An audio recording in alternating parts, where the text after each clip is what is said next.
हाँ जी, good morning students. Now open exercise 50 and इसमें क्या है, जो ए पार्ट है उसमें पोलाइट रिक्वेस्ट। जब भी आप पोलाइट रिक्वेस्ट करते हैं तो आप can and could, these are the two words you can use.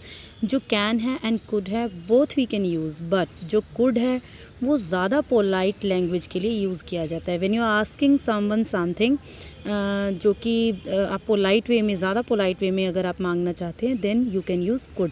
Otherwise can and could both are okay. Like, can everyone be quiet for a minute please, could you lend me 10 pounds, है ना।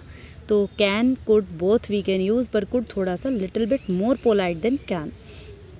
आगे आपका क्या है, do you mind, would you mind के साथ ING की form, ये भी आपका पोलाइट मैनर में रिक्वेस्ट के लिए लगता है। Do you mind waiting a moment, क्या आप थोड़ी देर और वेट कर लोगे, आपको कोई प्रॉब्लम तो नहीं है अगर आप थोड़ी देर और वेट कर लोगे। या फिर would you mind sitting in the back, कि आपको कोई प्रॉब्लम तो नहीं है अगर आपको पीछे बैठना पड़े, है ना। ये दोनों भी डू यू माइंड और वुड यू माइंड के साथ आईएनजी की फॉर्म लग के यूज़ होता है, ये भी रिक्वेस्ट के लिए। Then would you like to, would you like to भी रिक्वेस्ट के लिए है। Would you like to lay, to के बाद हमेशा वर्ब की फर्स्ट फॉर्म आती है। Would you like to lay the table for me, क्या आप मेरे लिए टेबल लगा दोगे, है ना। ये भी क्या है, रिक्वेस्ट के लिए है। डू यू लाइक हम कभी नहीं यूज़ करते रिक्वेस्ट के लिए, वैसे तो डू यू लाइक यूज़ होता है, लेकिन रिक्वेस्ट के लिए डू यू लाइक नहीं यूज़ होता। सो हमने क्या क्या पढ़ा, रिक्वेस्ट के लिए कैन कुड, कैन कुड दोनों यूज़ हो सकते हैं, लेकिन कुड ज़्यादा पोलाइट है। देन डू यू माइंड के साथ आईएनजी की फॉर्म, वुड यू माइंड के साथ आईएनजी की form. Then would you like to के साथ वर्ब की फर्स्ट फॉर्म। ये सारे जो वर्ड्स हैं आप यूज़ कर सकते हैं, किन के लिए, पोलाइट रिक्वेस्ट के लिए, ठीक है। Then come to the next part of this exercise, it's imperative. Imperative आपने पढ़े होंगे कि जो अथॉरिटेटिव पीपल होते हैं ना, वो अपने से जो छोटे हैं उनको इम्पैरेटिव लैंग्वेज उनके लिए यूज़ करते हैं। Like like teacher can use imperative language for student, but लोग फिर भी इस लैंग्वेज को अवॉइड ही करते हैं। लेकिन अगर हम इम्पैरेटिव यूज़ करते हैं तो वो कैसे लगेगा, ब्रिंग अनदर चेयर, है ना। इसमें प्लीज़ वगैरह कहीं भी कुछ नहीं लगा, वुड यू नहीं लगा, ऐसा कुछ भी नहीं लगा, तो कुड नहीं लगा। ब्रिंग अनदर चेयर सीधा कहा हुआ। इम्पैरेटिव का मतलब होता है ऑर्डर देना। ब्रिंग अनदर चेयर, एक और चेयर लाओ। नेगेटिव में कैसे बन जाएगा, डोंट बी सिली, पागल मत बनो, है ना। हम फ्रेंड्स के साथ जब होते हैं या फिर इनफॉर्मल सिचुएशन में होते हैं तो हम इम्पैरेटिव लैंग्वेज यूज़ कर लेते हैं, या फिर जो हाई अथॉरिटी के पर्सन होते हैं वो लो अथॉरिटी के पर्सन के साथ ऐसी लैंग्वेज यूज़ करते हैं, पर वो भी आजकल अवॉइड करने लग गए हैं।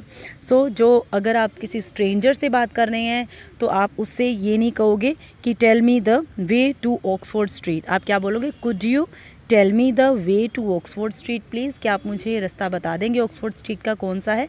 तो ये स्ट्रेंजर से बात करने की बात हो गई। लेकिन अगर आप फ्रेंड से कर रहे हैं या इनफॉर्मल सिचुएशन में है तो आप सीधा बोल सकते हो कि टेल मी दिस थिंग और टेल मी दैट थिंग। जो पीपल अथॉरिटी में होते हैं, मैंने पहले ही बताया कि वो यूज़ करते हैं, लेकिन वो भी अवॉइड करते हैं। तो अवॉइड करने के लिए वो क्या यूज़ करते हैं, आई वॉन्ट या फिर I would like you to be there in the meeting, मैं चाहता हूँ कि सब मीटिंग में हो। वो ये नहीं कहता कि सब मीटिंग में पहुँचने चाहिए, है ना, मैं चाहता हूँ कि सब मीटिंग में हो। या you must be in meeting, आपको मीटिंग में होना चाहिए। इस तरह से जो हाई अथॉरिटी के पीपल है they use the language, they avoid imperative language. फिर अगर आप किसी से कोई चीज़ मांग रहे हैं तो आप कैसे यूज़ करोगे, can I have this thing, can I, could I, या फिर could I have this thing, ऐसे करके यूज़ हो जाएगा। कुड आई हैव या फिर कुड वी हैव, या वैसे आ जाएगा कैन आई हैव या कैन वी हैव, है ना। Can I have, can I have a brochure please, can we have a brochure please, could I have a brochure please, could we have a brochure please, ऐसे ही लगेगा। Can we have our keys please, हमें अपनी keys मिल सकती हैं। Could I have अ रसीद please, क्या मुझे रसीद मिल सकती है इस चीज़ की। अगर आप शॉप वगैरह में गए हैं तो आपने वहाँ पे कोई चीज़ मांगनी है तो आप क्या लगा सकते हैं, अ लार्ज वाइट लॉफ प्लीज़, है ना। जो ब्रेड का एक बड़ा सा वो होता है जिसमें ब्रेड्स होती हैं काफ़ी सारी, है ना, उस पूरे पैकेट को हम क्या कहते हैं, लॉफ कहते हैं। अ लार्ज वाइट लॉफ प्लीज़, है ना, ऐसे आप शॉप में कह सकते हो।